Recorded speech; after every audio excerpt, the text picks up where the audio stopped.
오늘 읽을 말씀은요, 창세기 8장 1절입니다. 창세기 8장 1절입니다.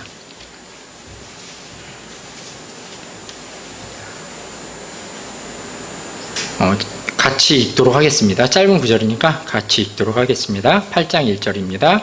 하나님께서 노아와 그와 함께 방주에 있던 모든 생물과 모든 가축을 기억하시니라. 하나님께서 바람을 땅 위로 지나가게 하시니 물들이 줄어들었고. 오늘은 여기 1절에 보시면은 주님께서 모든 가축, 생물과 모든 가축을 기억하셨다라고 적혀 있는데, 거기에 이제 말씀 나오는 것처럼 기억하시는 주님에 대해서 말씀 전하도록 하겠습니다. 우리가 주님을 기다리면서 이 세상을 지내게 될 때 여러 가지 어려움 또는 또 고통, 또 원치 않는 상황에 놓이게 될 때가 있습니다. 제가 가만히 한번 무엇이 있을까 생각해 봤는데, 학생들은 공부는 하는데 오르지 않는 성적으로 고민할 수도 있습니다. 제가 많이 한 것 같아요. 그런 고민. 또 어떤 학생들은요, 바르지 않지만 이성의 문제로 인해 고민하는 경우도 있습니다. 또 또래 집단들이 요즘에 보면은 굉장히 심각한 이슈죠. 뉴스에 나오는 것들처럼 괴롭힘으로 인해서 어려운 시간을 보낼 수도 있습니다. 또 대학생이라면요, 요즘에 그렇게 어렵다는 취업의 문을 통과해야 되는 것 때문에 심리적으로 많은 스트레스를 받을 수도 있습니다. 또 토익이나 토플도 봐야 되고요, 탭스도 봐야 됩니다. 이런 어학 성적이 이제 원하는 만큼 점수가 안 나와서 고민할 수도 있습니다. 또 자격증 시험도 준비해야 됩니다. 근데 그게 뭐 쉽습니까? 미끄러질 때도 있고요. 그런 것으로 인해 힘들기도 합니다. 일 못한다고 일 안 하면 안 돼서 또 알바도 합니다. 그런데 또 알바 자리에서는 어떻습니까? 좋은 사장님 만나면 좋은데 어떤 데서는 사장님이 참 어려운 분도 있고요. 또 같이 일하는 알바생이 힘들게 할 때도 있습니다. 또 취업 문제가 뭐 해결이 안 돼서 공무원 시험 준비하는 대학생들도 많이 있습니다. 취업자들이 있죠. 공무원 시험 어떻습니까? 시험 기간이 이제 길어졌습니다. 2년, 3년은 쉽게 공부합니다. 긴 이런 시험 기간을 준비하다 보면은 미래에 대한 고민도 하게 되고, 또 여러 가지 불안 증세를 또 겪는 경우도 있습니다. 또 취업이 끝났다고 고민과 어려움이 끝나지 않더라고요. 또 취업했으면 뭐 해야 됩니까? 거의 대개 결혼을 하게 됩니다. 어떤 분들은 지금 만나는 이 사람이 이게 배우자로서 확실할까? 이런 것으로 고민할 수도 있고요. 어떤 분들은 배우자를 만나야 돼서 고민할 수도 있습니다. 또 회사에서는 어떻습니까? 때로는요, 어려운 상사를 만날 때가 있습니다. 어려운 사장님 만나게 될 때가 있습니다. 어려운 거래처를 만나게 될 때가 있다는 거죠. 또 직장인들 중에 요즘에 많이 주식이나 코인을 하는 분도 있습니다. 근데 오늘따라 이 파란불이 불인 거예요. 파란불은 이제 주식이 이제 떨어졌다는 거죠. 이런 것으로 걱정할 때도 있습니다. 또 집 문제로도 고민이 됩니다. 그렇죠? 근데 집값이 너무 올라서 이 집값을 어떻게 해야 되나 이런 것으로 고민하기도 합니다. 또 어떤 분들은요, 대출로 인해 걱정을 하기도 합니다. 어저께 뉴스 보니까 농협에서는 이제 3개월간 대출 안 하겠습니다. 이런 뉴스도 나왔더라고요. 또 사업하는 분이라면요, 무슨 좋은 아이템 없나? 아이템이 계속 바뀌고 또 증가해야 되니까 좋은 아이템 없을까? 이렇게 고민하기도 합니다. 또 거래처에서 갑자기 주문이 줄어들면 매출이 줄어드는 거 아니야? 하고 고민하기도 하고요.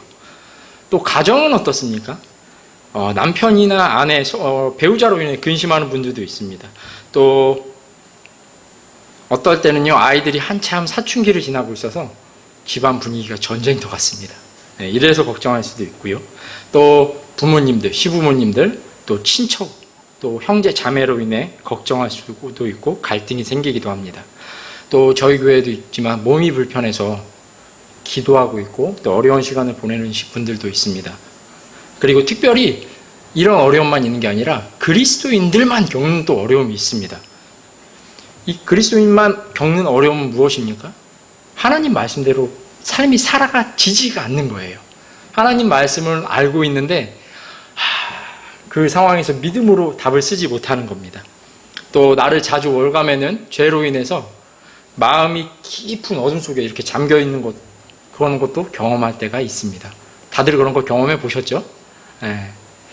근데 이런 고통이나 어려움 이런 것들은 우리가 원하는 분은 없으실 겁니다. 하지만 고통이나 이런 힘든 상황들은 우리가 원치 않지만 우리 삶에 찾아와서 항상 노크를 하곤 합니다. 정말 반갑지 않은 손님입니다. 사람이나 물건이라면 이렇게 던져버리고 싶은데 그렇게 할 수도 없어서 더 화가 날 때도 있습니다. 심지어요, 요즘은요, 우리가 살고 있는 이 사회의 문화나 또 국가가 우리에게 스트레스를 주기도 합니다. 제정되지 말아야 할 법들이 제정되고요. 사람들을 죄로 몰고 가기 쉬운 상황으로 정책들을 펼쳐내는 것을 보고 있습니다. 이런 모습을 볼 때면 정말 저희 가슴이 많이 답답할 때가 많습니다. 이런 상황과 시대 속에서 환경이나 모든 것들이 우리를 대적하는데 이 상황에서 우리가 믿음대로 살아간다는 것이 참으로 어려운 일인 걸지도 모르겠습니다. 이럴 때면요, 분명히 성경에나 그분의 손이, 하나님의 손이 짧지 않다고 했는데 굉장히 우리를 구원하시기에 정말로 어렵지 않다고 하셨는데 하나님의 손이 막 짧으신 것처럼 느껴질 때가 있습니다. 원래는 하나님이 일하시는데 우리 느낌에는 하나님이 일 안 하고 가만히 계신 것 같다는 느낌이 들 때가 있다는 거죠. 근데 아시겠지만 믿음과 실제가 항상 다른데 이런 느낌은요, 단순히 느낌일 뿐입니다. 사실은요, 사실은 우리가 그 사실을 알게 될 때 우리에게 위로가 되는데요. 뭐냐면요, 하나님의 손이 짧지 않으시다는 거고요. 하나님은 여전히 일하시지 않는 것 같은데 어디선가 일하시면서 어떤 사람의 마음을 만지고 계시고요. 그분의 경륜 속에서 자신의 시간표대로 일들을 해나가고 계시다는 것이 바로 사실이라는 겁니다. 또 하나님을 생각해 볼 때 위로를 주는 것 중에 하나가요, 주님께서 우리들을 바로 기억하고 있다는 것이 됩니다. 오늘 본문을 그래서 이 부분을 정하게 됐는데, 주님은요, 주님의 의로운 자들을 기억하시고요, 자신의 말씀을 기억하시고요, 또 우리의 기도들을 기억하십니다. 그래서 오늘 이렇게 기억하시는 주님의 모습에 대해서 한번 살펴보고 이것을 통해 힘을 얻으시고 또 위로를 얻으시고 기도의 응답을 얻는 것으로 시간으로 삼으셨으면 좋겠습니다. 첫 번째로 그래서요, 이 성경에서 본문에서 나오는 것처럼요, 첫 번째 특징은 주님은 의로운 사람들, 의로운 자들을 기억하십니다. 이 말 그대로 기억한다라는 단어를 성경에서 찾아보면요, 가장 첫 번째로 발견되는 데가 바로 이 창세기 8장 1절입니다. 주님께서 무언가 기억하신다고 했을 때 이 기억이라는 단어가 처음 등장하는 부분이 바로 이 부분입니다. 8절 1절 제가 다시 한번 읽어보겠습니다. 하나님께서 노아와 그와 함께 방주에 있던 모든 생물과 가축을 기억하시니라. 하나님께서 바람을 땅 위로 지나가게 하시니 물들이 줄어들었고, 이 첫 번째로 기록된 주님께서 기억하셨다는 이 단어는요, 노아가 방주 안에 있을 때 물들의 넘침으로 세상이 심판을 당했을 때 사용됐습니다. 한번 그러면 노아가 어떤 상황에 있었는지 한번 살펴보겠습니다. 노아는요, 인류 역사상 최초로 하나님의 심판 한가운데서 사실은 표류하고 있는 상태입니다. 노아의 방주 밖에는요, 오로지 딱 하나밖에 없습니다. 물밖에 없습니다. 지금 방주는요, 바다 한가운데 있는 겁니다. 방주 밖에는 물밖에 없습니다. 근데 이 노아의 처한 상황이 정말 안타까운 거는요, 노아가 아무리 SOS를 친다고 해도요, 거기에 반응해 줄 사람이 없다는 겁니다. 노아가 아무리 찾아봐도요, 해양 구조대는 없습니다. 노아가 아무리 어디를 가서 해적이 많이 출몰하는 데 가면 우리나라 해군들 만나게 되잖아요. 어디를 가도요, 도움을 줄 수 있는 해군 부대도 만날 수 없습니다. 심지어 노아를 도와줄 만한 국가나 나라도 없습니다. 사람이라곤 노아와 그의 가족들밖에 없었습니다.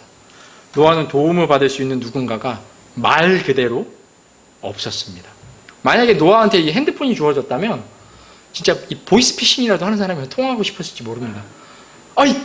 살아있어요? 얼마나 기쁠까요? 통화가 되면. 근데 심지어 그런 불법을 행한 사람들이 지금 이 심판 가운데서 살아남았습니까? 그들은 이미 수장되었습니다. 아무도 없었습니다. 도움을 줄 수 있는 사람이 그냥 1도 없는 겁니다. 또 한번 방주를 생각해 보십시오. 이 방주가 상당히 큰 사이즈의 배라고 표현하긴 그렇지만 한 배인데요. 우리나라 지금 현대에 만들어지는 배들처럼 뭐 조타가 있거나 닷이 있어서 이렇게 어디에 머무르거나 주변 상황을 이렇게 딱 탐지해내는 레이더 시스템이라도 있습니까? 방주에는 그런 게 없습니다. 그래서 성경을 믿는 성경 교사들과 과학자들이 방주의 모양을 추적해 봤을 때 많이들 아시겠지만 관처럼 생겼습니다. 아주 커다란 관이요. 그래서 물에 떠밀려 어디론가 가고 있는 겁니다. 방향을 바꿀 수가 없습니다.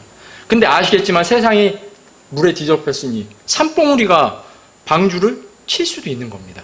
근데 그 산봉우리에 돌산이라고 생각해 보세요. 그럼 돌에 방주가 부딪힐 수도 있는 겁니다. 근데 그렇게 된다고 할지라도 방주는요, 그걸 피할 능력이 없습니다. 피할 수 있는 하드웨어를 달고 있지 않습니다. 심지어요, 안전한 곳에 딱 만난 거예요. 방주. 어떻게 하다 보니까 물이 지형에 따라 그런지 물이 굉장히 온화한 거예요. 그러면 거기에 있고 싶을 거 아닙니까? 근데 닷을 내릴 수도 없습니다. 또 어느 곳을 가더라도요, 안전한 데가 없는데 심지어 파도를 만나야 됩니다. 우리 배를 타시는 형제님과 제가 대화를 해보니까 이 파도가 굉장히 무섭더라고요. 심지어 성경에서도 이 부분을 인정하고 있는데 욥기 38장 11절 보니까요, 이 파도에 대해서 어떻게 말씀하시냐면 이르시기를 내가 여기까지만 오고 더 멀리는 가지 못하리니 너의 교만한 파도가 여기서 그칠지니라 하였느냐. 파도를 가리켜서 표현하기를 교만한 파도라고 부르시는 겁니다. 이 파도의 위력이 얼마나 센지 지금은 이 튼튼한 철판으로 이 배를 만드는데 이 파도를 잘못 맞으면요, 이 철판이 우그러지는 겁니다. 막 구부러지고 움푹 들어가 버리는 겁니다. 그 힘이 정말 무시무시합니다. 정말 파도는요, 교만해도 될 만한 이런 힘을 가진 거예요. 근데 그런 파도가 노아의 방주는 무엇으로 만들어졌습니까? 나무예요. 나무로 만들어졌다는 거죠. 또 파도만 위협이 아닙니다. 우리가 성경을 믿는 과학자들의 조사를 막 보다 보니 그랜드 캐년 같은 협곡들 있지 않습니까? 높이가 어마어마한 그런 협곡들이 노아 시대에 만들어졌다고 저희가 생각하고 있는데, 그런 곳들은 어떻습니까? 물들이 얼마나 빠르게 지나가겠습니까? 근데 노아의 방주가 그런 구간을 지나가야 된다고 생각해 보세요. 그 사이즈의 큰 배가 1층에 있는데 그 허리케인 가운데 집이 있으면 이런 소리가 난답니다. 끼 이런 소리가 난대요. 방주는 어떻겠습니까? 그런 급류 구간을 만난 겁니다. 진짜 얼마나 무서웠겠습니까? 물들은 얼마나 빨랐겠습니까? 물들에서 노아와 그의 가족들 그리고 모든 생명이 있는 동물들을 건져낸 방주는 물에서는 노아의 가족들, 생명이 있는 모든 가축들, 생물들을 건졌을지 모르지만 방주가 만나게 될 강력한 파도나 또 빠른 유속 그리고 거친 이런 환경에서 노아와 방주 안에 있는 모든 생명들을 보호하기에는 방주는 참으로 약한 존재였습니다. 철판도 부수는 파도 앞에서 나무로 만들어진 방주는 너무 약했습니다. 또 방주 내부는 어땠을까요? 생각 한번 해보십시오. 방주 내부에는 노아를 섬겨줄 만한 존재가 없었습니다. 원숭이한테 이렇게 서빙하는 옷 좀 입히고 나 좀 도와봐 했다고 해서 이 원숭이가 노아를 잘 도와줄 수 있겠습니까? 침팬치나 아니면 캥거루 같은 게 이렇게 옷 입혀놓는다고 도왔겠습니까? 그랬으면 하나님께서 아담 옆에 이불을 만들어 주시지 않았을 겁니다. 그나마 노아를 도울 수 있는 사람은 노아의 아내와 그의 아들들 그리고 그의 며느리밖에 없는데 그들은 뭐 가만히 있었겠습니까? 방주 안에는 정말 많은 생물들이 살고 있습니다. 정말 많은 동물이 있다는 거죠. 그것들을 먹이고 보살피느라 그들 또한 정신이 없었을 겁니다. 근데 정말 생각해보면 노아같이 강력한 이런 사람이 저희와 함께 교회를 섬긴다면 얼마나 좋겠습니까? 정말 산전수전을 다 겪어봤으니까 큰 도움이 될지도 모르겠습니다. 그런데 신기하게도 성경에서는요, 노아가 좌절하고 절망하고 눈물을 흘리며 내 생명이 넉넉하오니 주께서 나를 취하여 주소서라고 기도한 구절은 보이지 않습니다. 정말로 자기 연민, 우울증에 빠져서 이렇게 어깨 축 처지고 코가 쭉 나와서 이렇게 있지 않았다는 겁니다. 왜냐하면요, 성경에서 기록되었듯이 노아는 의로운 자라고 써 있었기 때문입니다. 우리가 알고 있는 사실은요, 하나님께서 의로운 자를 도울 수 있다는 사실입니다. 주님께서 심판의 한가운데에 있지만 의로운 자를 심판 속에 그대로 두시는 것이 하나님께 선한 일이 되겠습니까? 아닙니다. 주님은요, 그것은 주님께서 잘못 행하시는 일이 됩니다. 주님은 의로운 자를 불의한 자와 함께 심판하시지 않습니다. 분리하십니다. 그것이 선한 것입니다. 거룩한 것을 더러움 속에 던지는 일은 일어나지 않습니다. 주님은 그렇게 행하시지 않습니다. 노아는 의로운 자였기 때문에 주님은 노아와 노아의 가족들 그리고 방주 안에 있는 모든 생물과 가축을 기억하셨습니다. 그래서 오늘 본문에요, 8장 1절에 하나님께서 노아와 그와 함께 방주에 있던 모든 생물과 가축을 기억하셨다라고 기록하신 것입니다. 하나님께서는 의로운 자를 기억하십니다. 그리고요, 주님께서 그들을 위해 심판이 집행된 이 세상을 다시 재편성하시기 시작했습니다. 물들이 줄어들기 시작했고요, 다시 생명이 살 수 있는 환경이 조성된 것입니다. 이 심판당했던 이 땅이 다시 누군가가, 사람이 살 수 있는, 생물이 살 수 있는, 가축이 살 수 있는 환경으로 다시 바뀌게 된 것은요, 오로지 이 방주 안에 있는 의로운 자들 때문이었습니다. 주님은 의로운 자인 노아를 기억하셨습니다.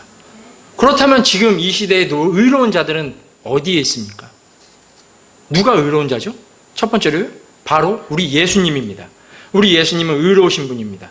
또 누가 의로워졌습니까? 예수님을 피를 통해, 그분의 피를 통해 죄들을 용서받은 우리가 의롭게 되었습니다. 여기 예배당에 계신 분들이 의로운 자가 되었다는 거죠. 여기에 예배당에 같이 있지 못하지만 유튜브를 통해서 보고 있는 우리의 성도님들이 의로운 자가 되었다는 겁니다. 주님께서 의로운 노아를 기억하셨듯이 주님께서 기억하실 의인들이 바로 여기 있다는 겁니다. 주님께서 의로운 자들, 방주에 올라탔던 이 의로운 자들을 어떻게 인도하셨는지 생각해 보면 좋겠습니다. 주님은요, 이 방주를요, 섬세한 손길로 인도하셨습니다. 방주는 아까도 말씀드렸지만 나무로 만들어진 배입니다. 나무로 된 배가 교만한 파도를 맞서긴 힘듭니다. 그런 파도는 피해야 됩니다. 파도를 맞더라도 파손이 안 될 부분에 맞아야 됩니다. 또 거친 돌이나 산봉우리에 부딪히는 것도 위험합니다. 나무가 돌들에 부딪히면 손상이 매우 큽니다. 그리고 물들이 매우 빠르게 움직일 때, 그런 급류구간에 있을 때는 것도 위험합니다. 방주의 이음새가 손상될 수도 있습니다. 그러나 이런 모든 위험에도 불구하고요, 주님은 방주를 아주 섬세한 손길로 인도하셨습니다. 이롭게 된 우리의 삶도 한번 조용히 생각해 보십시오. 주님께서 우리를 섬세하게 인도하시지 않았습니까? 정말로 섬세하다는 표현은 정말로 정확한 표현이 될 것입니다. 주님께서 우리를 너무 대적해서 난 정말 못 살겠어, 이런 분 혹시 있으세요? 단 한 분도 안 계실 겁니다. 또 우리의 삶을 단 한 번도, 하나님은 나의 삶을 단 한 번도 섬세하게 인도하시지 않으셔서 이렇게 할 수 있는 분이 있습니까? 아마 없을 겁니다. 의롭게 되어서 성도라고 불리는 우리는요, 모두 주님의 섬세한 손길을 경험해 봤습니다. 주님께서 의로운 자를 영원히 망하게 하고 고통 속에 두시며 해결 안 될 어두운 속에 두시는 것은 선한 것이 아닙니다. 우리 주님께서 가지고 계신 성품은 그런 성품이 아닙니다. 주님은 자신의 의로운 자들을 그렇게 내버려 두시지 않습니다. 아브라함을 봐도 마찬가지입니다.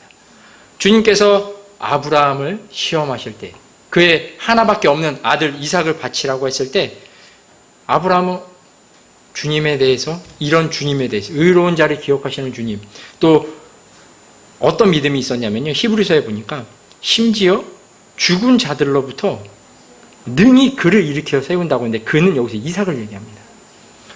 그러니까 아브라함이 이삭을 데리고 떠날 때 아브라함 마음에는요, 이미 아브라함을 죽일 거예요.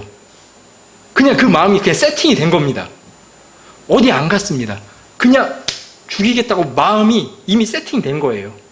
그러나 그럼에도 불구하고 주님이 그를 다시 죽음에서 일으켜 세우실 거라는 믿음이 동시에 같이 있었던 겁니다. 그런데 주님이 그런 의로운 아브라함을, 이삭을 기억하셨습니까? 안 하셨습니까? 기억하셨죠. 그래서 급히 그를 제단 앞에서 아브라함아, 아브라함아 부르셨다는 거죠. 또 우리를 사랑하시는 예수님은 우리를 얼마나 기억하셨습니까? 예수님께서 가장 큰 고통과 어려움의 시간에 있을 때도 주님은 우리를 기억하신 것을 성경을 통해 볼 수 있습니다. 이건 한번 찾아보겠습니다. 요한복음 17장 20절입니다. 주님이 가장 어려운 시간, 힘든 시간, 고통의 시간에 있을 때도 우리를 기억하셨습니다. 요한복음 17장 20절입니다. 여기 보시면요. 제가 한번 읽겠습니다. 요한복음 17장 20절입니다. 내가 이 사람들만을 위해 기도하지 아니하고, 지금 제자들을 얘기하는 거죠. 그들의 말로 인하여 나를 믿을 자들을 위해서도 기도하오니. 사도들의 말을 듣고 예수님을 믿게 된 사람들을 통해 또 예수님을 믿은 사람들이 바로 누구죠? 네, 바로 저입니다. 바로 제가 여기 있고요. 바로 우리 성도님들이 여기 계시다는 거죠. 주님께서 기도하실 때는요, 우리를 염두에 두셨던 거예요. 가장 힘든 시간, 가장 어려운 시간, 십자가를 짊어져야 되는 이 시간 바로 앞에서 주님께서 우리를 기억하셨다는 겁니다. 예수님께서 이런 고통과 어려움의 시간 속에서도 우리를 기억하셨다면 지금 보좌에 앉으셔서 통치함을 기다리시는 이 우리 주님은 우리를 얼마나 더 기억하실 수 있겠습니까? 그래서 요한복음 16장 33절에서 너희에게 이 일들을 말한 것은 너희가 내 안에서 평안을 누리게 하려 함이라. 세상에서는 너희가 환난을 당할 터이나 기운을 내라. 내가 세상을 이기었노라 하시니라. 주님은 이렇게 말씀하셨다는 거죠. 그래서 첫 번째로 기억하시면 좋겠습니다. 주님은 의로운 자를 기억하고 계십니다. 이것이 바로 우리가 소망을 잃을 수 없는 첫 번째 이유가 됩니다. 그리고 두 번째로는요, 주님은요, 자신의 약속을 기억하십니다. 계속 노아 얘기를 해보겠습니다. 주님께서 의로운 자를 기억하셔서 결국 노아는 일들은 참으로 많았지만, 물들에서 방주 안에서 일들은 참으로 많았지만 드디어 무사히 아라랏산에 도착했습니다. 창세기 8장 4절에 써있죠. 노아와 그의 가족들은요, 정말 감격했을 겁니다. 거의 1년이 넘는 시간을 물속에 있다가 이 땅에 딱 첫 발을 내딛었으니 얼마나 기뻤겠습니까? 정말 그 방주에서 나던 소음, 그 나던 혹시 그 대변인이나 이런 것들 동물이 좀 봤다면 그 냄새, 그리고 떨어져가는 식량을 보면서 불안해했는데 드디어 땅에 발을 밟게 된 겁니다. 그리고 노아가 어떻게 했죠? 정결한 짐승을, 날짐승을 취해서 주님께 번제물을 드립니다. 그리고 그 후에 주님께서 살아있는 모든 창조물과 약속, 언약을 세우십니다. 그리고 그 증거로 뭘 보여주시죠? 하늘에 떠있는 무지개를 두십니다. 이 무지개의 역할은요, 한번 보겠습니다. 창세기 9장 한번 보겠습니다. 이 무지개의 역할을 보겠습니다. 창세기 9장 12절부터 15절인데요. 제가 한 절 읽고 여러분이 한 절 읽고 하겠습니다. 창세기 9장 12절부터 15절입니다. 제가 12절 읽겠습니다. 하나님께서 이르시되 내가 나와 너희와 또 너희와 함께하는 모든 살아있는 창조물 사이에 대대로 영구히 맺는 언약의 증표가 이것이니라.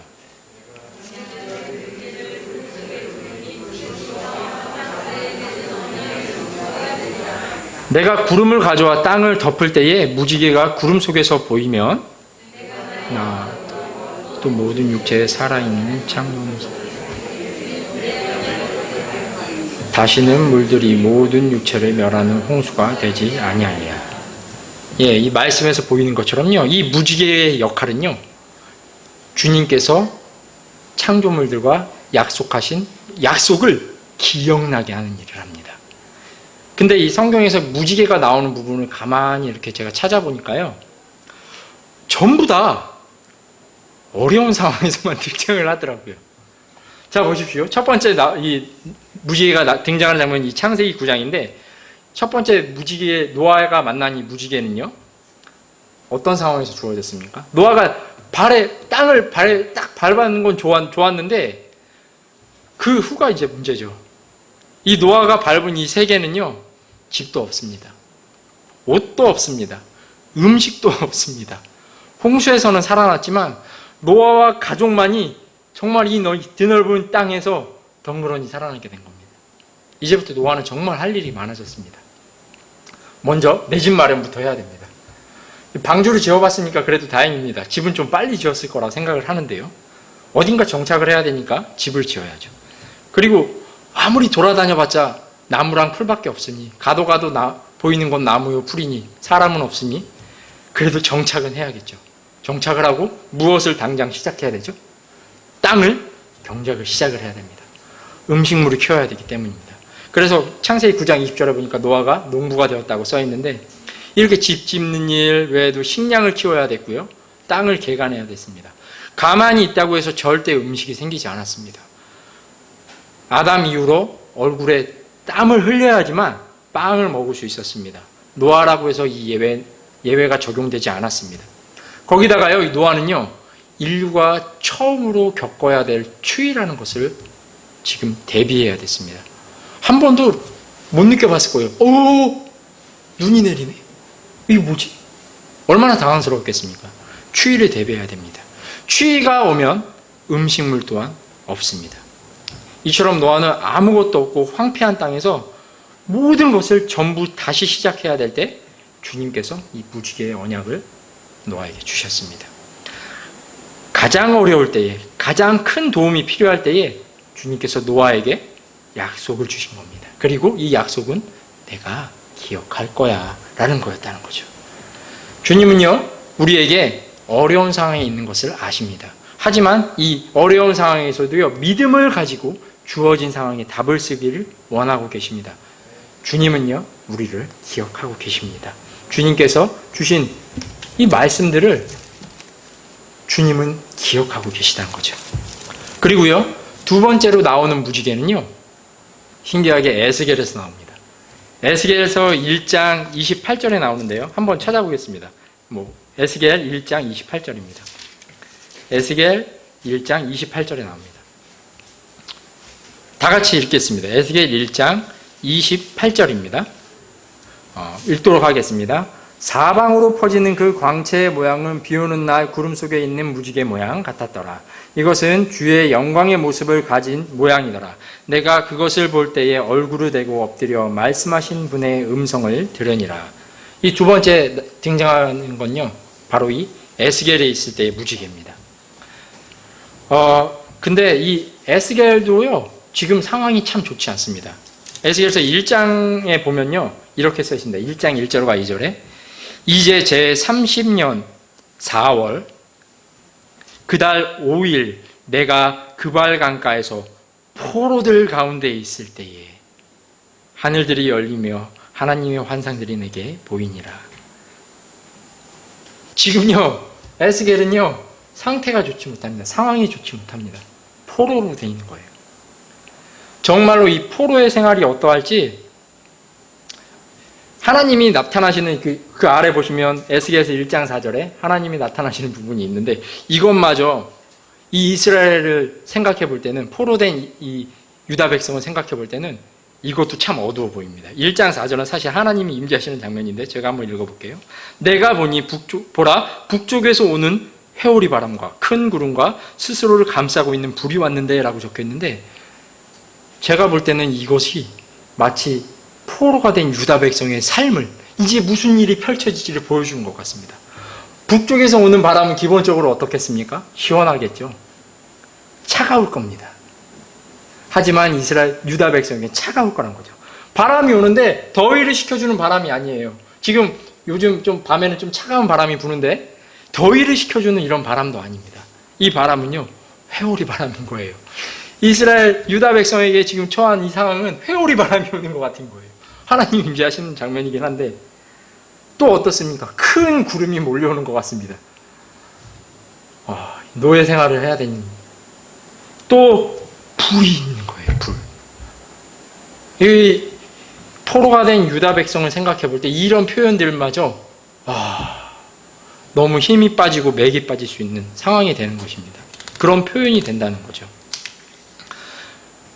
그런데 주님께서 이 에스겔을 통해서 무엇을 말씀해 주십니까? 주님께서 혹독히는 다루실 겁니다. 혹독히 다루시겠지만 그 혹독히 다루시는 이유를 말씀해 주시죠.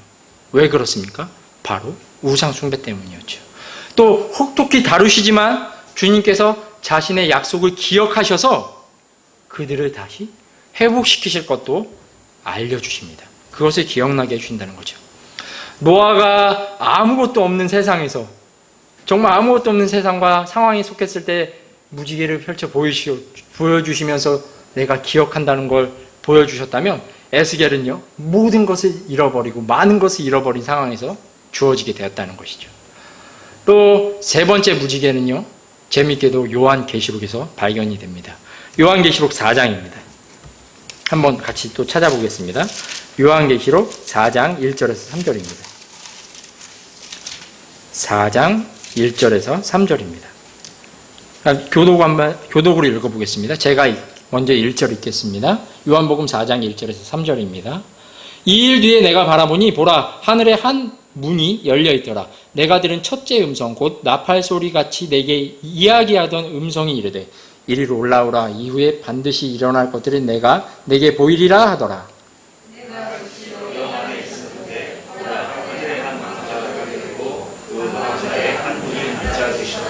앉으신 분의 모습은 벽옥과 홍보석 같고 왕자 둘레에 무지개가 있는데 보기에 에메랄드 같더라. 이 세 번째 무지개는요, 바로 이 계시록에서 발견됩니다. 이 무지개는요, 마치 교회의 어려움을 당면하게 된 모습이 나타났을 때 주어지게 됐습니다. 이제 요한이 이 요한계시록을 지금 적고 있는데, 지금 요한은 왜 도대체 반모섬에 와 있는 겁니까? 놀러 왔나요? 휴가 보내기 위해서 왔나요? 아닙니다. 유배당해 왔습니다. 또 이제 조금 있으면 교회들은 무슨 일을 당해야 됩니까? 우리가 알고 있는 유명한 책, 피 흘린 발자취라는 책이 쓰여질 역사를 이제 하나씩 걸어가야 된다는 거죠. 가장 어려운 시간을 이제 맞이하게 된 것입니다. 그때 노아에게 아무것도 없는 세상에서 무지개를 보여주셨던 주님이 에스겔에게 모든 걸 잃어버린 유다민족에게 주님이 무지개를 보여주신 것처럼, 이제 교회가 환난을 당하게 될 시간이 되었을 때 또 무지개를 보여주시면서 자신이 약속을 기억하시다는 것을 보여주고 계시다는 겁니다. 마치요, 이 계시록에서 보이는 이 무지개는요, 우리의 모습을 보여주는 것과 비슷합니다.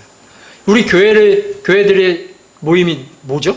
구원받은 성도들의 모임입니다. 근데 우리들의 삶에 어떻습니까? 좋은 일들, 아주 그냥 행복한 일들만 가득합니까? 아닙니다. 마치 이 교회가 이제 걸어가게 되어야 할 역사의 이 길을 마치 보는 것처럼 우리도 그러한 길을 걸어가고 있다는 것이죠.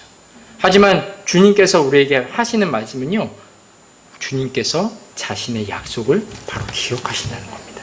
이 약속에 얼마나 많은 말씀들, 소망들이 기록되어 있습니까? 그리고 그것을 주님께서 이루시지 않습니까? 그것을 지키시지 않습니까? 이것을 생각해 볼 때 주님이 보여주시는 이 무지개는요, 자신이 약속을 기억하신다는 것을 우리에게 아주 강하게 보여주신다는 거죠. 이렇게 약속을 기억하셔서 선하게 인도하시는 모습이 여기 세 군데에서만 보이는 게 아닙니다. 특별히요, 이스라엘 백성을 출애굽시키실 때, 그때도 이것이 아주 선명하게 보입니다. 제가 한번 읽어볼게요. 출애굽기 2장 23절에서부터 25절인데요. 시간이 흐른 뒤에 그 이집트 왕은 죽었고 이스라엘 자손은 속박으로 인해 탄식하며 부르짖으니 속박으로 인하여 부르짖는 그들의 소리가 올라와 하나님께 이르니라. 24절입니다. 하나님께서 그들이 신음하는 것을 듣고 하나님께서 아브라함과 이삭과 야곱과 맺은 자신의 언약을 기억하사 하나님께서 이스라엘 자손을 바라보시고 하나님께서 그들에게 관심을 가지시니라. 이 출애굽기 2장 23절부터 25절을요, 한 줄로 딱 요약하면요, 이럴 것 같아요. 하나님께서 자신의 언약을 기억하사 그들에게 관심을 가지시니라. 주님께서 이스라엘에게 관심을 가지신 것처럼요, 주님은 죄인인 우리에게 관심을 가졌습니다. 우리에게 얼마나 큰 관심을 가지셨는지 성경에는 우리가 죄인이었을 때부터 우리에게 관심을 가지셨다고 말씀하고 있습니다. 그리고 주님은요, 우리의 이 죄 문제를 반드시 해결해야 한다는 것도 알고 계셨습니다. 주님은 이 문제를 인간이라고 불리는 존재는요, 절대 스스로 해결할 수 없음을 알고 계셨습니다. 인간의 거룩함과 거리가 멀었습니다. 인간 중에 죄의 권세를 벗어나 자유로울 수 있는 존재는 없었습니다. 인간에게 있어서 이 죄 문제는요, 해결 불가능한 문제, 해결 불가라고 불러야 되는 문제였습니다. 주님께서 유독 자신의 말씀에서 죄들을 다루고 계시는 이유가 바로 여기 있습니다. 주님이 아니시면, 하나님이 아니시면 이 문제는 해결이 안 되기 때문입니다. 그냥 우리가 만나는 모든 문제 중에 우리가 유일무이하게 어떤 것으로도 해결할 수 없는 것이 바로 이 죄 문제인 것입니다. 그래서 주님은요, 예수님을 준비하신 것입니다. 우리 중에 많은 형제님들 또 자매님들이 예수님을 자신의 구원자로 받아들인 것을 저는 알고 있습니다. 많은 분들이 간증을 들었고요. 또 내가 구원받았다는 것을요, 각자 처해진 환경은 모두 달랐지만 나의 죄를 해결하신 유일한 구원자로 예수님을 받아들였다는 그 사실만은 동일했습니다. 이 약속을 기억하시는 주님의 성품을 통해 이것을 볼 때에 죄의 문제나 이런 것들이 무엇을 보여주는가 설명할 수 있지만 제가 요즘 최근에 겪은 일로 그냥 말씀드리려고 합니다. 개인적으로 저는 8월에 참 일이 되게 많았던 것 같습니다.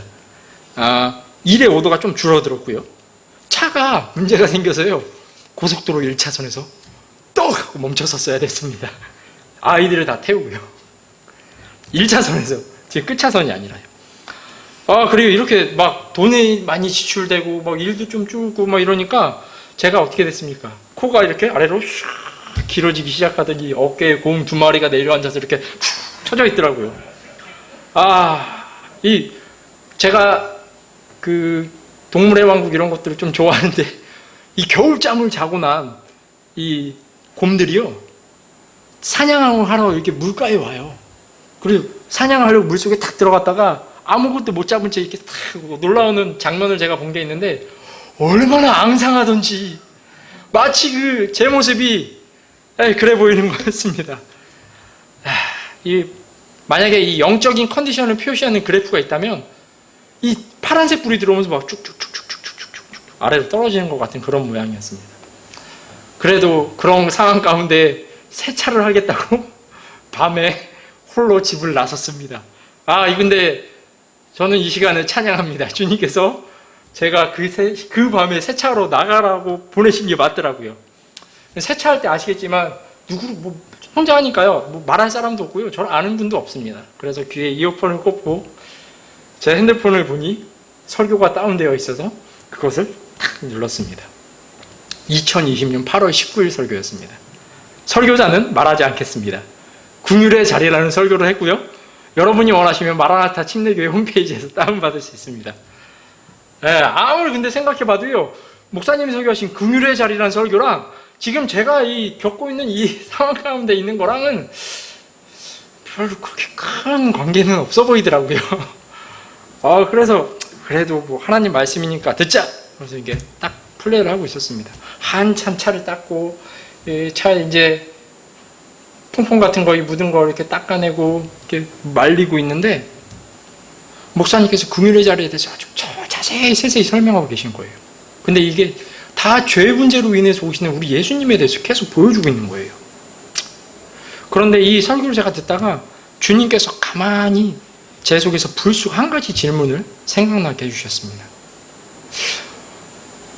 답을 몰라서가 아니라 그분의 마음이 헤아려지지가 않는 건데, 도대체 주님이, 하나님께서 얼마나 이렇게 죄 문제를 해결하고 싶으셨던 거야?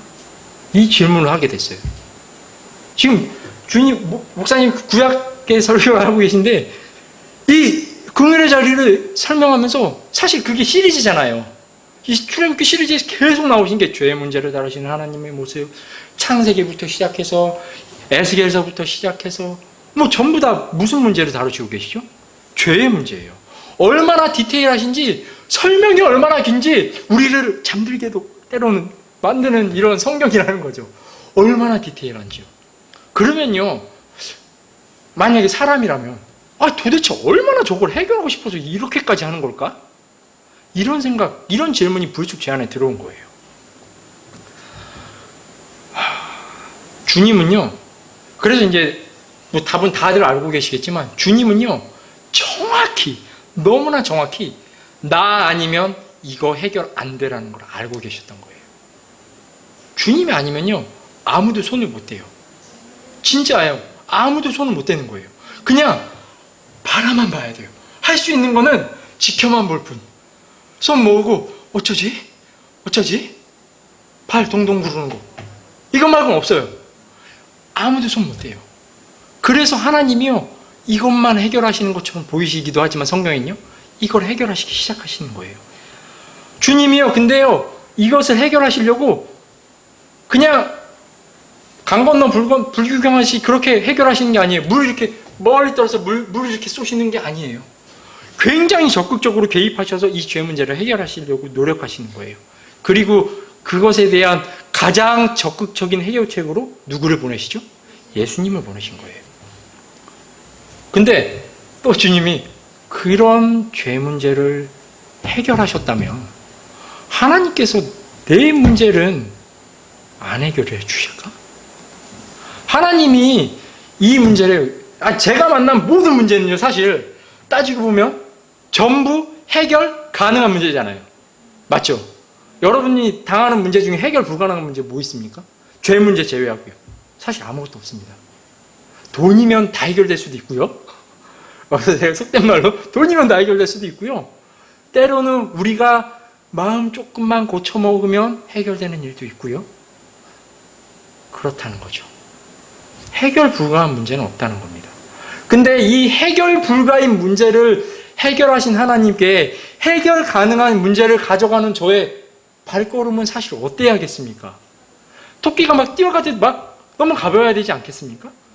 그러고 나니까 제가 이 상황 가운데 처해진 이 모든 것들이 진짜 먼지와 깃털 같은 거예요.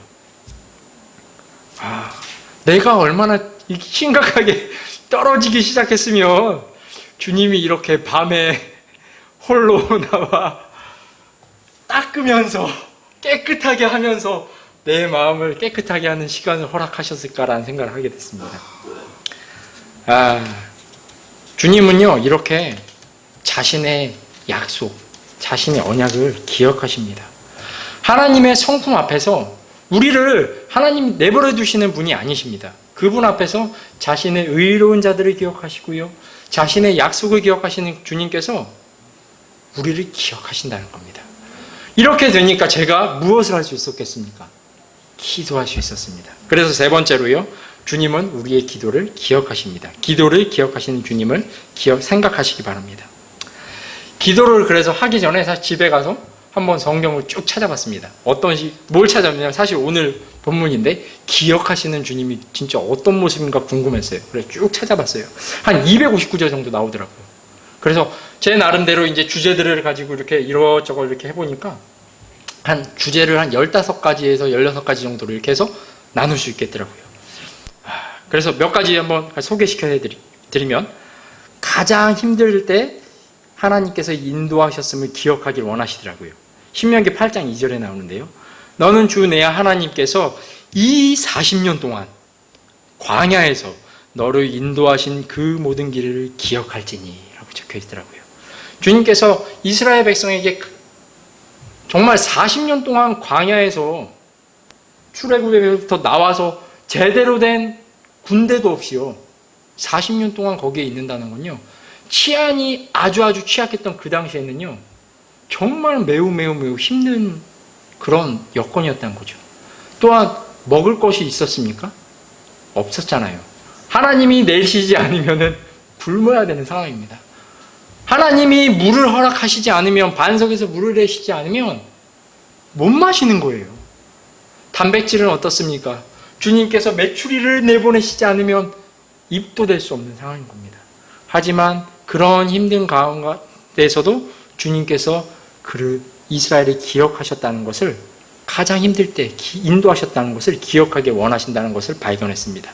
또 두 번째로요, 선한 것, 좋은 것을 주시는 주님이심을 기억하게 원하십니다. 신명기 8장 18절인데요. 오직 너는 주 내 하나님을 기억하라. 내게 재물 얻을 능력 주시는 분이 곧 그분이시니 이것은 그분께서 내 조상들에게 맹세하신 자신의 언약을 이날과 같이 굳게 세우려 하심이라. 하나님은요, 가장 선한 것을 우리 삶에 허락하십니다. 구원받은 의로운 사람이 됐다면요, 구원받은 사람이라면요, 하나님께서 주시는 모든 것은요, 사실 의롭다고 고백해야 됩니다. 선하다고 고백해야 됩니다. 그것이 우리의 입장에서 힘든 일일지라도요. 왜냐하면 궁극적으로 그분이 우리를 어디로 그걸 통해 이끄시기 때문입니까? 자신과 가장 가까운 곳으로 이끄시기 때문입니다. 우리는 대답할 수 있죠. 우리가 죽은 뒤에 우리는 어디에 가게 됩니까? 주님과 가장 가까운 곳입니다. 그보다 더 가까운 곳은 없습니다. 이 세상에 존재하지 않습니다. 주님이 계신 그곳, 가장 가까운 그곳에 가게 된다는 거죠. 또 주님은요, 약속을 기억하기 원하는 주님이라는 것을 또 찾아볼 수 있습니다.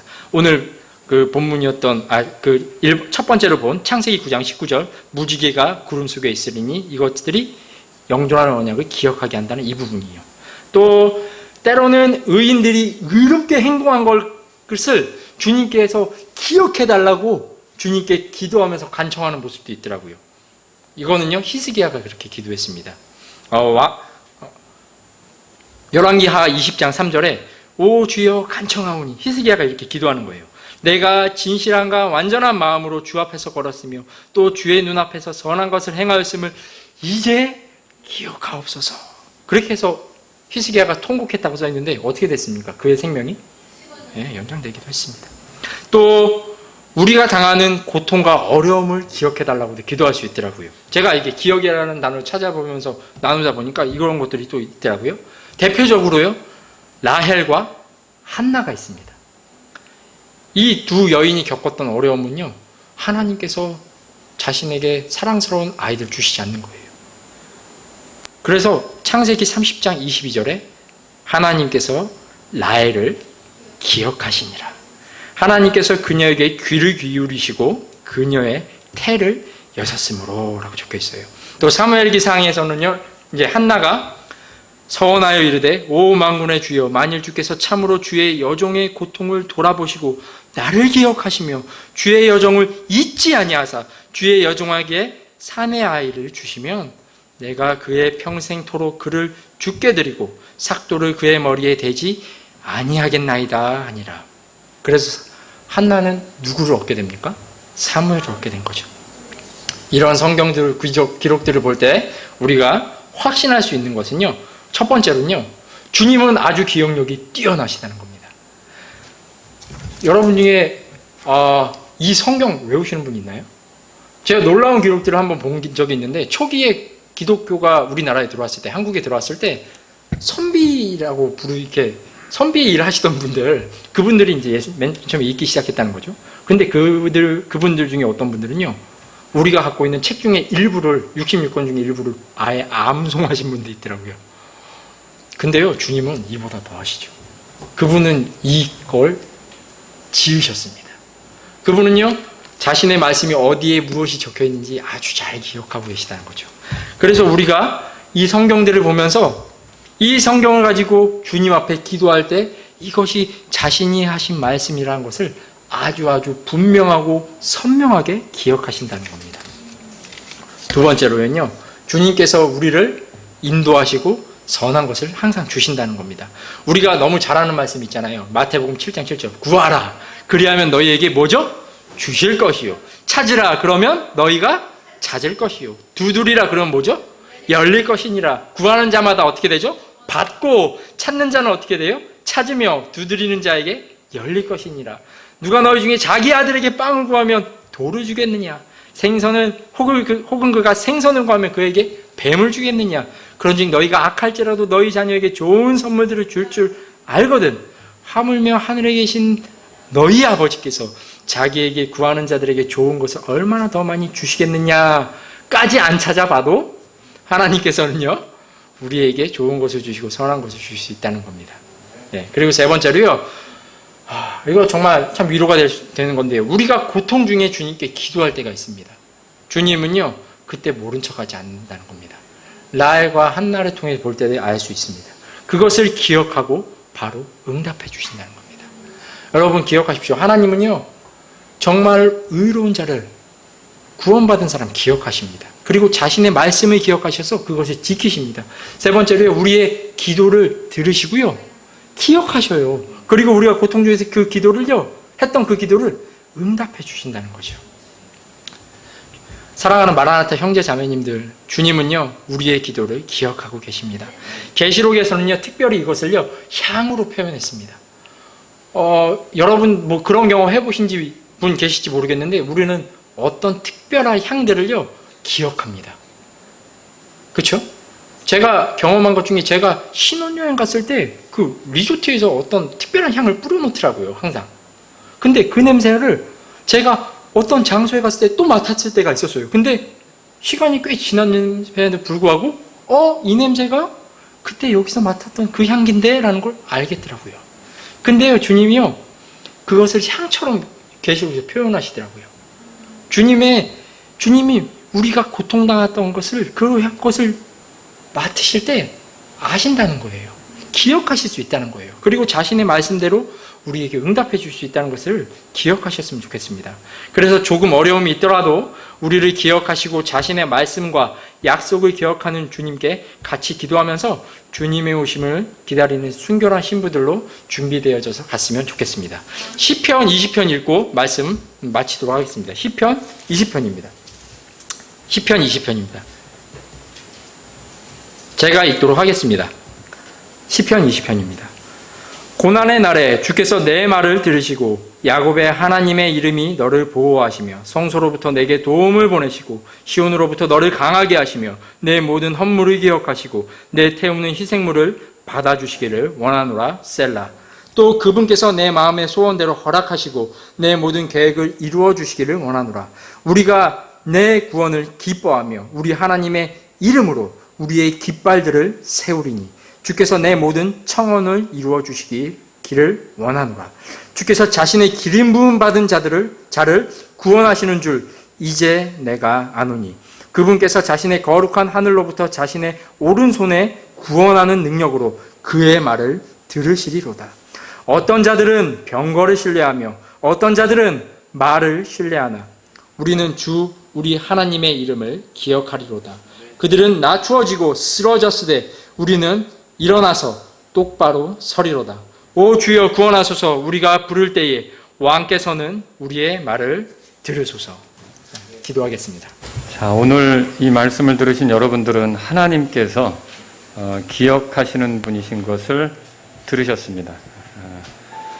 우리가 성경 보존을 믿죠. 성경이 하나님의 영감으로 기록된 것만이 아니라 하나님께서 우리 시절에까지 이렇게 보존해 주신다고 믿는데 그게 보존이 되려면 기억력 없이는 이게 어떻게 보존이 되겠습니까?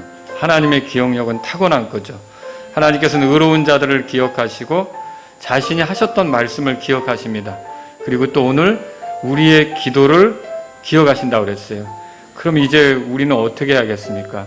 우리는 그런 하나님을 기억하면서 그런 하나님께 나아가 도움을 구해야겠습니다. 내 삶이 어렵다고 절망하고 낙담하고 이렇게 할 게 아니라 오늘 우리 송영재님이 처음에 많은 상황들에 대해서 열거했어요.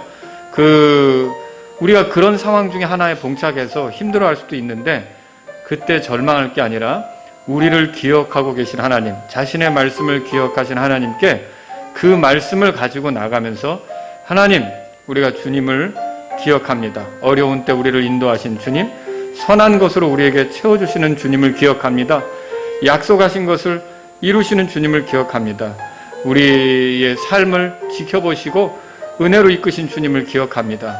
주님께서 저의 어려움들을 해결해 주시고 도와주시기를 바랍니다. 이렇게 나가야겠습니다. 오늘 그래서 이렇게 기억하시는 하나님을 나도 기억하면서 주님이 도와주시면 좋겠습니다 하실 마음이 있다면 이 시간 주님께 기도하십시오. 하나님, 저에게 기억하시는 하나님으로 다가오셨는데 저도 주님을 기억하며 나아가겠습니다. 우리는 주 우리 하나님의 이름을 기억하리로다. 여러분 이렇게 주님을 기억하고자 한다면 이 시간 주님 앞에 나아가시기 바랍니다.